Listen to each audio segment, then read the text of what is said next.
since you can no longer get an S8 for 2016, orders have been pretty much given up on that one. If you do get an S8, it's going to be the S8 Plus. So S6, A8 Sport, S8 Plus, RS7, RS7 Performance.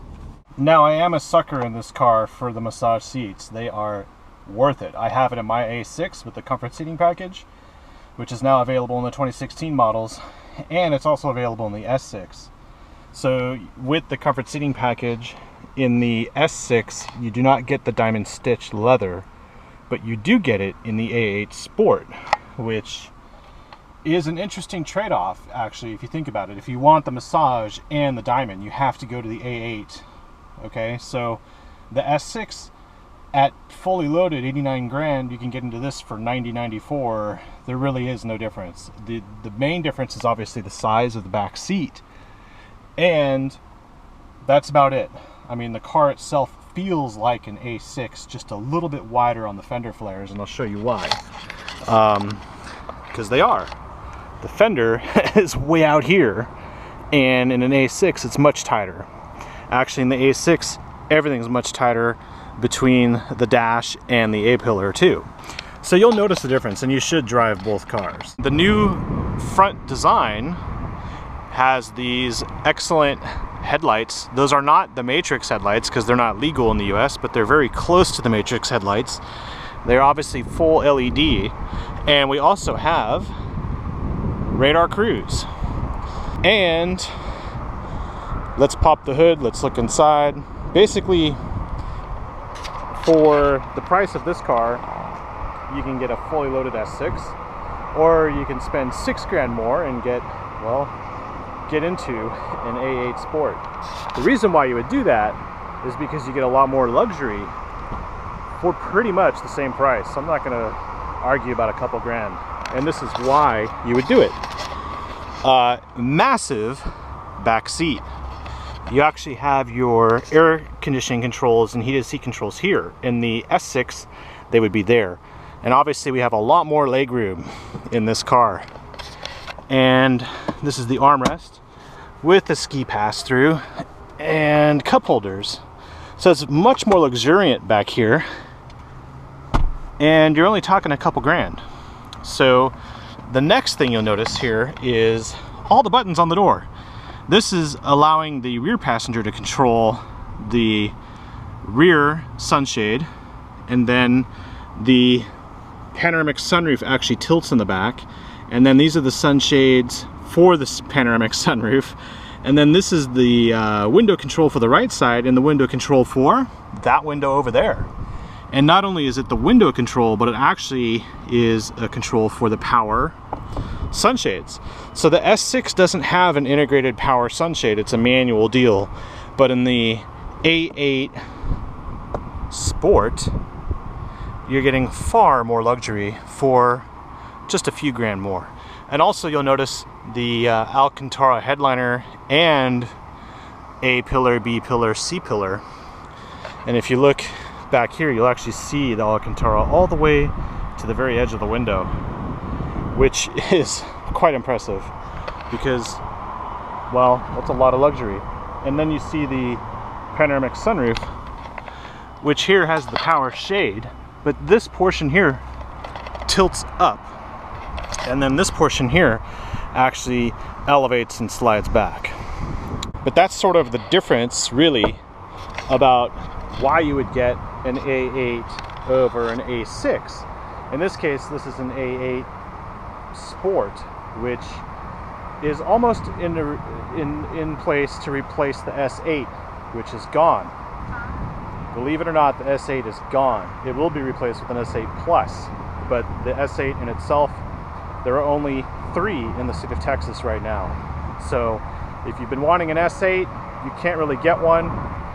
You can get the S8 Plus, but in the meantime, if you don't like your S6 opponents, you can always get the A8 Sport. Okay, now it doesn't say Sport on the back, but it is. So now you will see 450 horsepower, same power as the S6. And then what we have here is more options. and a lot more luxury. But the starting price of 90 grand is pretty much the same as that S6 that I drove for you guys with that baller red interior. So at that price, you go 2 or 3 grand more, you can get into this car and have a few options. So driver assistance, which isn't necessary in my opinion, and then cold weather, which is really cheap, and then the wheels, right?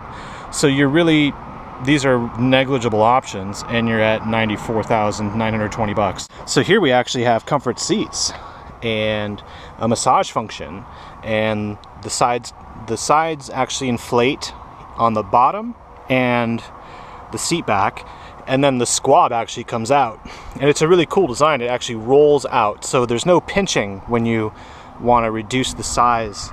And we have a power headrest, and well, the A8 is designed more like an airplane cockpit, the way everything's laid out out front. But check out the engine.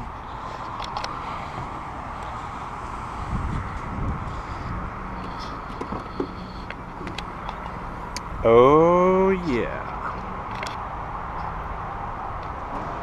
450 horsepower. It's a beast. And let's start it up.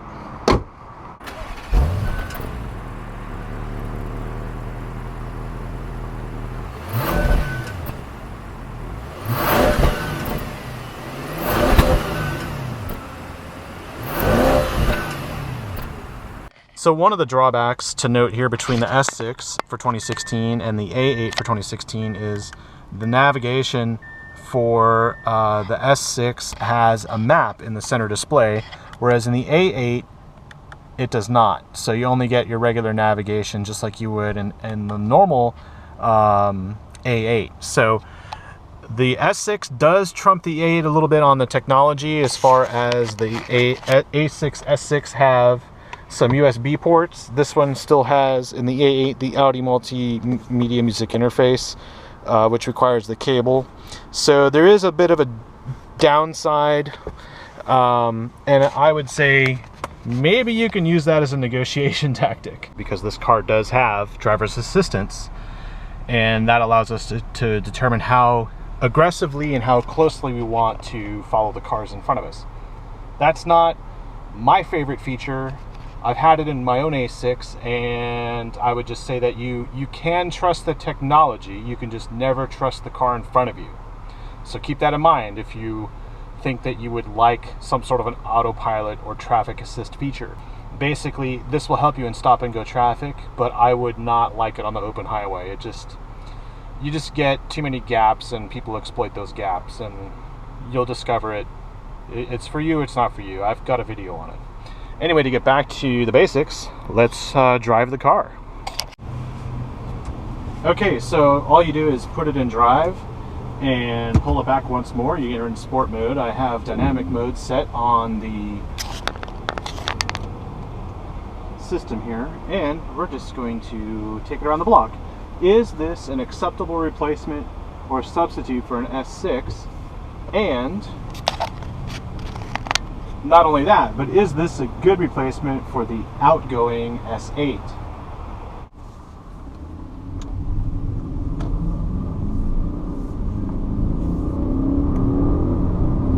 Oh man, woo!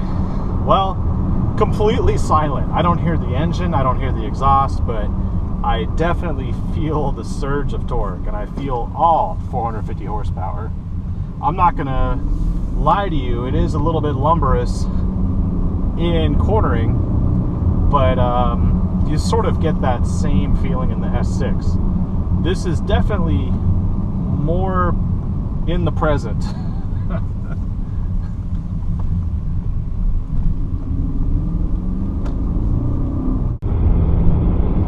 Now, dynamic mode in a car with 450 horsepower may be a little extreme when you're in the city going from block to block or stop sign to stop sign.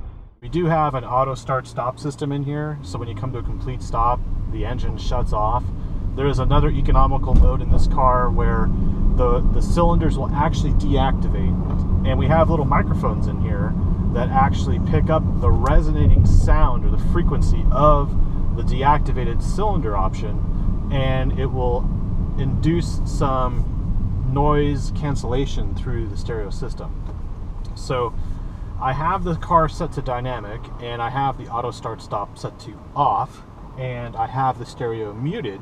So hopefully that will give you a good experience of what this car does sound like when we open it up.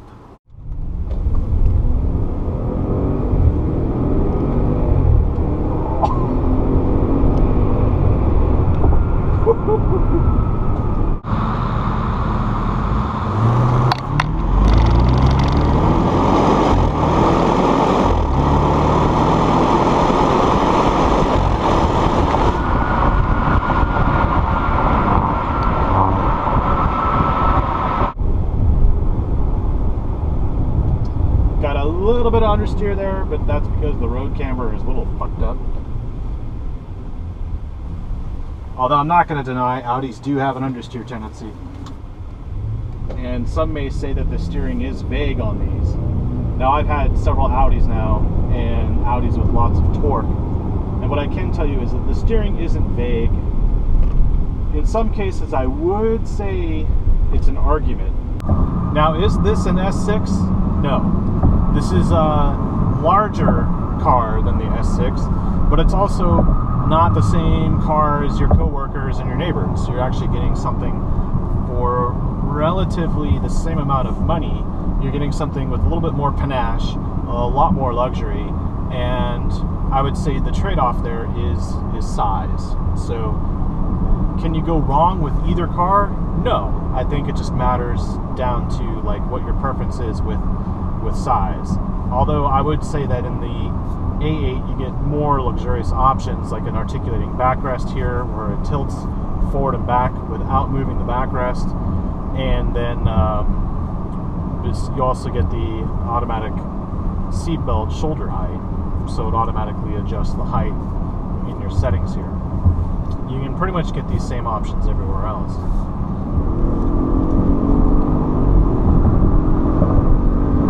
Yep, I'd say it moves.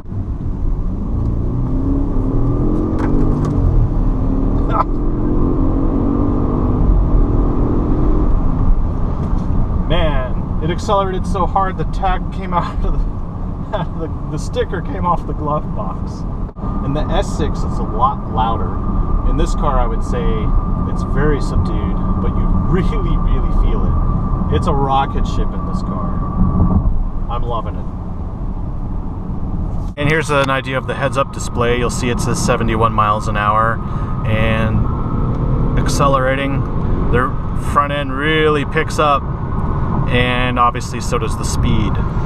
Now that we're back, I do want to say thank you, Audi South Austin, for letting me show this car to everybody. Since you can no longer get an S8 for 2016, if you do get an S8, it's going to be the S8 Plus. So S6, A8 Sport, S8 Plus, RS7, RS7 Performance. Good thing to know, huh? See ya.